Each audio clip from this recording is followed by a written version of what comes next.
तो मैं तो एक ही बात कहूंगा, मैं भी कहता था कि मैं श्रृंगार नहीं लिखूंगा,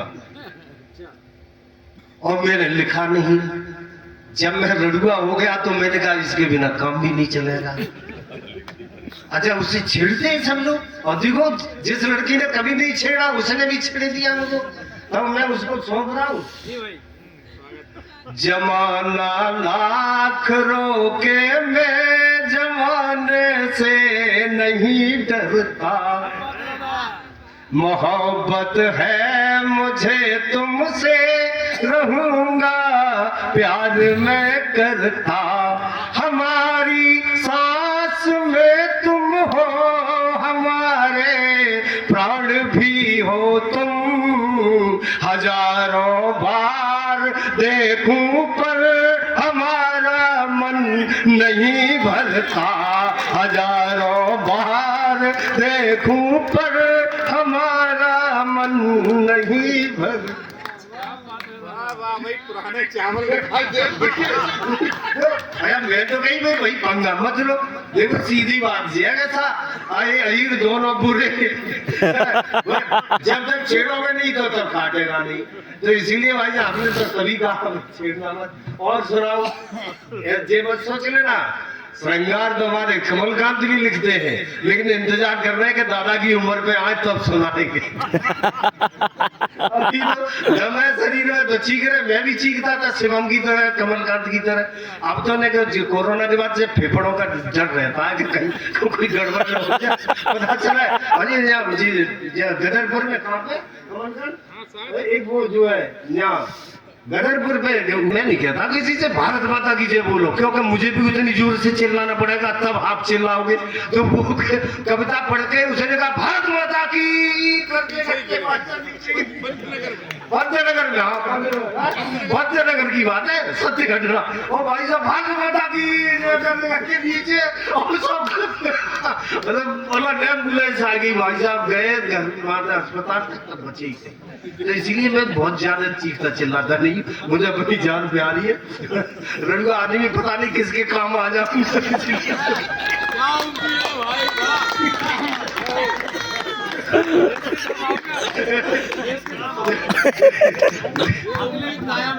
रूप से आप बनेंगे।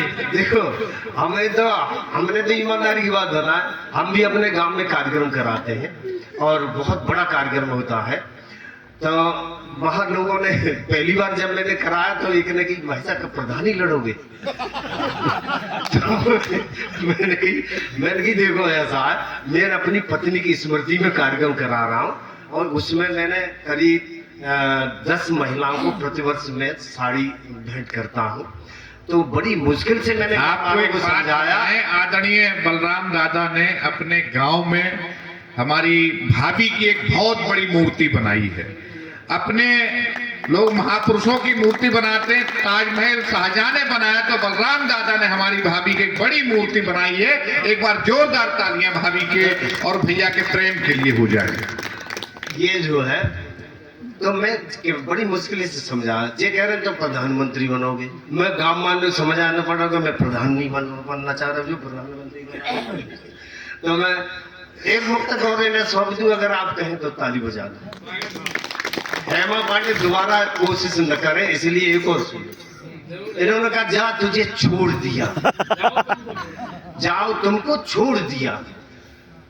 अब ये तो नहीं कह सकती कि वो ही छोड़ के चला गया।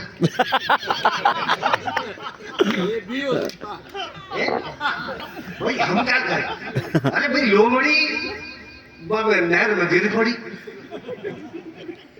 कुत्ता चिल्लाने का लोमड़ी डूबी डूबी डूबी, वो बोली तो तेरे माँ बाप डूबे जा, हम तो तैरना सीख रहे हैं। कई बार ऐसी स्थिति होती है,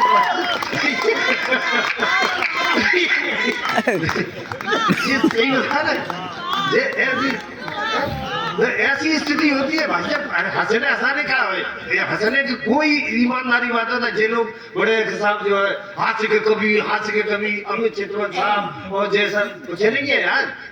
आज से तो इतना है कि जे अपने क्लास में अमित भाई अपने स्कूल में पढ़ा रहे, बहुत क्लास में पढ़ाने लगे, बहुत बड़ा और सही बात पढ़ा रहे। जिंदगी के साथ ये बताओ वो बच्चों को बता रहे थे कि बच्चों किसी भी प्रश्न के आगे क्या लगा दो तो उसका उत्तर या तो हाँ में आएगा या ना में आएगा। क्या किताब पढ़ रहे हो, क्या खाना खा रहे हो, क्या घर जा रहे हो, उत्तर हाँ में या ना में। एक लौड़ा खुरापाती हमारे गुरुजी एक प्रश्न दे रहा है, अब बात को उत्तर हाँ में या ना में दे के दिखाओ। तो मुझे बड़े चक्कर में पड़ गए, उनकी ऐसा कौन सा प्रश्न है भैया? उन्होंने कहा साहब बता क्या प्रश्न है? तो गुरुजी मारोगे तो ना? क्या नहीं मारेंगे? कसम से साहब ने कही कि गुरुजी क्या आप गुरु माता के कपड़े अब भी धोते हो?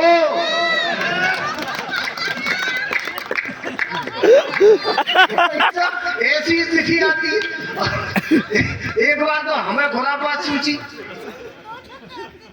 गांव में, अब हमने कहा अपन जहाँ रह रहे, हमने कहा जो है पूरे मोहल्ले में बड़ा बहन, हमने एक दिन ऐसी सनक सवार हो गई, हमने यार किसी के लिए हंसी किसी के लिए टेंशन, हमने रात में गेरू घूमा बेला में और हाथ दोनों लेके और सबन के दरवाजे पे जब पूरी गली सो गई, सबके दरवाजे पे दो हाथ लगाया है भाई साहब।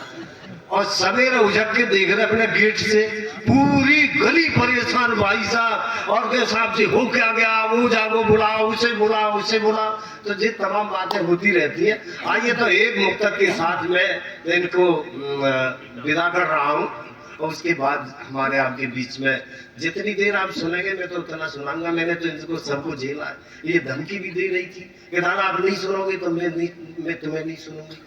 अच्छा होता क्या? अच्छा हमें नहीं सुनोगी, हो ही नहीं सकता, क्योंकि हम ऐसा सुनाएंगे कि तुम्हें सुनना पड़ेगा।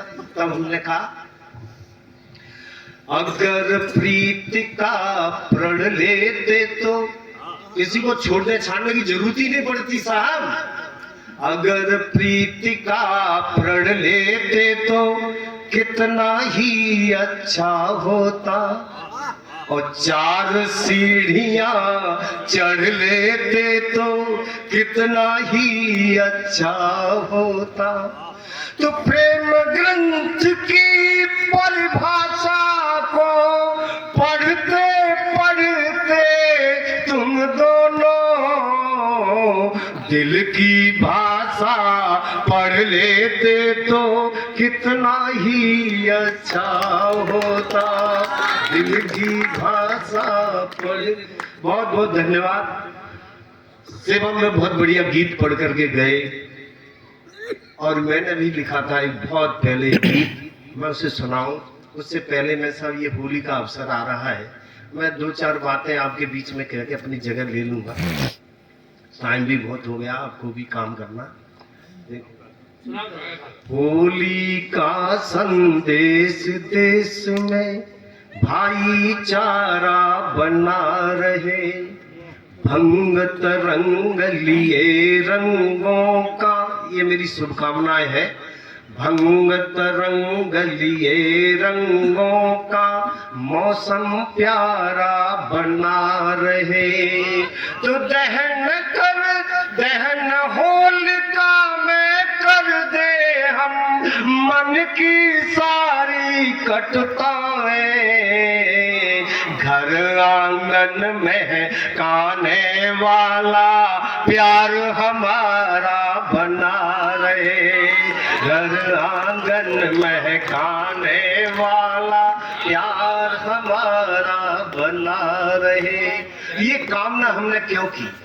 इसलिए की कि जो हालात है देश के, समाज के, परिवारों के, वो कैसे हो गए हैं। तब मैंने एक मुक्तक लिखा, तब मैंने कहने की कोशिश की, जाने कैसी हवा चली है, जाने कैसी हवा चली है गांव गली मैदानों में, जाने कैसी हवा चली है गांव गली मैदानों में, बस्ती बस्ती आग लगी है, रौनक है शमशानों में।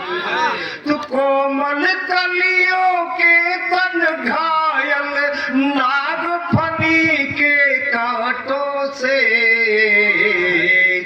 लतिकाएं भी सहमी सहमी रहती है बागानों में। आज बेटियां भी घर के अंदर सुरक्षित नहीं है, अपने बाप से भी सुरक्षित बेटी नहीं रही। तब का कि लतिकाएं भी सहमी सहमी रहती है बागानों में। और एक मुक्तक देखें, कहना चाहता हूं मैं महिलाओं के ऊपर, मैंने जो महसूस किया वो कहना चाहता हूं कि पिंजड़े, हमने बेटियों को पढ़ाया लिखाया आगे बढ़ाया, जब हमने स्वतंत्रता दी तो वो आगे बढ़ी, और जब वो स्वच्छंद हो गई, हमारी आजादी को उन्होंने गलत रूप ले लिया, तो उन परिवारों को भी बदनामी मिली और देश को भी मिली। कैसे हालात हो गए, तब एक दर्द होता है। हम लोग क्या करते हैं, ईमानदार देखो, कविता ऐसा नहीं है कि कविता गांव की ओर चली, ये लोग गलत कहते हैं। मैं कमलकांत इस बात को कह रहा हूँ, और सुन लो क्यों कह रहा हूँ। आला कहाँ गाई गई, गाँव में। ढोला कहाँ गाया गया, गाँव में। जिगड़ी भजन कहाँ गाए गए, गाँव में। फाग कहाँ हुई, गाँव में। तो कविता कहाँ हुई, हुई क्या नहीं? और भाई साहब, तुम मात्राएं गिनोगे अपनी कविता में, गांव का व्यक्ति अगर रसिया भी गा रहा होगा, अगर मतलब जो है लंगुरिया भी गा रही हो महिलाएं, तो एक मात्रा का अंतर नहीं निकल सकता उसमें। तो कविता तो गांव में होती है, वो कविता को समझते। मैं इसी गांव था एटा के पास में ही, और भाई साहब बड़ी अच्छी टीम थी, 5-7 कवि थे बड़े बड़े, और एक व्यक्ति ने छंद पढ़ा, जहाँ छंद पढ़े गए, एक व्यक्ति ने छंद पढ़ा, और छंद नीचे से एक आदमी बोला, भाई साहब जहाँ में गलती है, नीचे से एक आदमी ने, और बता दी कि जहाँ पे गलती है। इसीलिए गांव में कविता होती है। तब मैं कहता हूं कि पिंजड़े से तो जीती मैना, मैना से मतलब कन्या, लड़कियां, आज की समय की बात हम घुमा कर आगे बात कर देते हैं, बात कुछ कहते हैं सीधी सीधी न कह के। पिंजड़े से तो जीती मैना, खुले गगन से हार गई। नोएडा भेजा हमने IIT को बीटेक करने के लिए, और वहां वो कॉल गर्ल बन गई। तब दर्द हुआ, पीड़ा होती है। तब हमने कहा कि पिंजड़े से तो जीती मैना, खुले गगन से हार गई। वो चकाचौंध के बाजारों की तृष्णा उसको मार गई।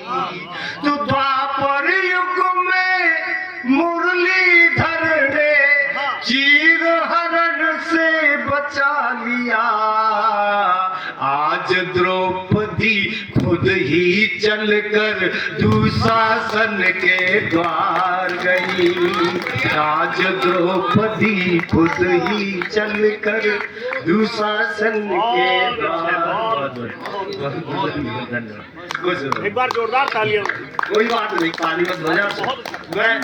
मैं सही बताऊं,